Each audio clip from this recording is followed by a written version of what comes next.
السلام علیکم ورحمۃ اللہ وبرکاتہ۔ سجدہ تلاوت کس طرح ادا کرنا چاہیے، یعنی قرآن میں جو سجدے ہیں وہ کتنے ہیں اور انہیں کس طرح ادا کریں۔ قرآن کریم کے اندر 14 سجدے ہیں، اور سجدہ تلاوت کے ادا کرنے کا بہترین اور آسان طریقہ یہی ہے اور افضل طریقہ کہ سیدھے کھڑے ہو کر اللہ اکبر کہتے ہوئے سجدے میں چلے جائیں اور 3 مرتبہ سجدے کی تسبیح پڑھے اور پھر اللہ اکبر کہتے ہوئے اٹھ جائے، آپ کا سجدہ ادا ہو جائے گا۔ اب اس کے لیے باقاعدہ کھڑے ہونا، پھر نیت کرنا، پھر کانوں کو ہاتھوں کو کانوں تک اٹھانا، پھر نیت باندھنا، پھر اللہ اکبر کہہ کر سجدے میں جانا، پھر اس کے بعد سجدے سے اٹھ کر تشہد کی طرح بیٹھنا اور اس کے بعد دونوں جانب سلام پھیرنا، اس طرح سجدہ کرنا، یہ صحیح طریقہ نہیں ہے، سنت کے بھی خلاف ہے اور یہ صحیح طریقہ نہیں ہے۔ بہرحال قرآن کریم کے اندر کتنے سجدے ہیں اس کے اندر اختلاف ہے۔ امام ابو حنیفہ رحمۃ اللہ علیہ کے نزدیک 14 سجدے ہیں، امام شافعی رحمۃ اللہ علیہ کے نزدیک بھی 14 سجدے ہیں، امام مالک رحمۃ اللہ علیہ فرماتے ہیں کہ سجدے 11 ہیں، امام احمد بن حنبل فرماتے ہیں کہ سجدے 15 ہیں۔ امام مالک رحمۃ اللہ علیہ نے 11 سجدے کہا ہے، جو آخر کے 3 سجدے ہیں، سورہ نجم میں اور سورہ انشقاق اور سورہ علق۔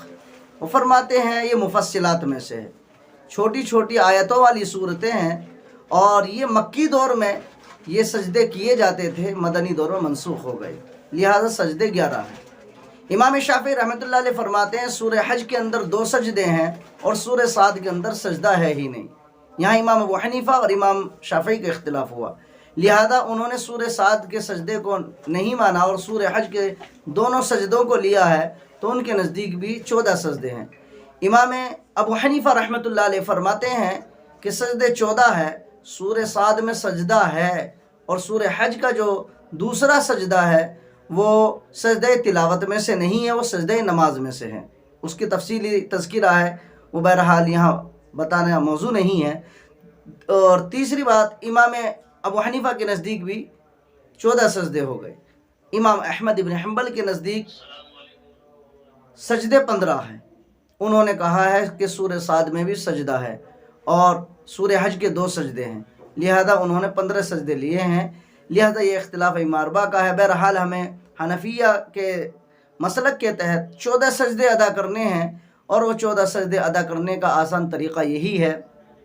ابھی اسی طریقے سے ہم نماز پڑھ رہے ہیں، سجدے کی آیت آ جاتی ہے، تو آیت سجدہ پڑھنے کے بعد ہمیں فوراً چاہیے کہ ہم سجدے میں چلے جائیں، افضل اور اعلیٰ اور سنت طریقہ ہے۔ لیکن اگر ہم بھول گئے، سجدے میں نہیں گئے، تو آیت سجدہ پڑھنے کے بعد 3 آیتوں کے پڑھنے سے پہلے اگر سجدہ کر لیا تو سجدہ ادا ہو جائے گا۔ رکوع میں چلے گئے تو رکوع میں اس کی نیت کر لے، وہ سجدہ ادا ہو جائے گا۔ لیکن 3 آیت یا 3 آیتیں پڑھنے کے بعد ہم رکوع میں گئے اور رکوع میں اس سجدے کی ادا کرنے کی نیت کر لی، تو وہ سجدہ ادا نہیں ہوگا، کیونکہ 3 آیتیں یا 3 آیتوں کے بعد سجدہ کرنا آپ کا صحیح نہیں ہے، اور جب سجدہ ادا نہیں ہوگا تو واجب چھوٹے گا، اور واجب کے چھوٹنے کی وجہ سے ترک واجب کا گناہ آئے گا۔ لہذا فوراً چاہیے کہ ہمیں جب آیت سجدہ تلاوت کی جائے تو فوراً ہی سجدہ کر لینا چاہیے، اور اگر امام ہے تو امام کو رکوع میں سجدے کی نیت نہیں کرنی چاہیے، کیونکہ تمام مقتدی مسائل سے واقف نہیں ہوتے، وہ تردد کا شکار ہو جائیں گے۔ اللہ تعالیٰ سے دعا فرمائے کہ اللہ تعالیٰ ہمیں صحیح طریقے سے سجدہ تلاوت بھی ادا کرنے کی توفیق عطا فرمائے، کیونکہ واجب ہے، اور اس کا ایزیلی اور آسان طریقہ یہی ہے کہ اللہ اکبر کہتے ہوئے کھڑے ہو کر سجدے میں چلے جائے، اور پھر سجدے کی تسبیح پڑھنے کے بعد اللہ اکبر کہتے ہوئے اٹھ جائے، تو سجدہ تلاوت ادا ہو جائے گا۔ السلام علیکم ورحمۃ اللہ وبرکاتہ۔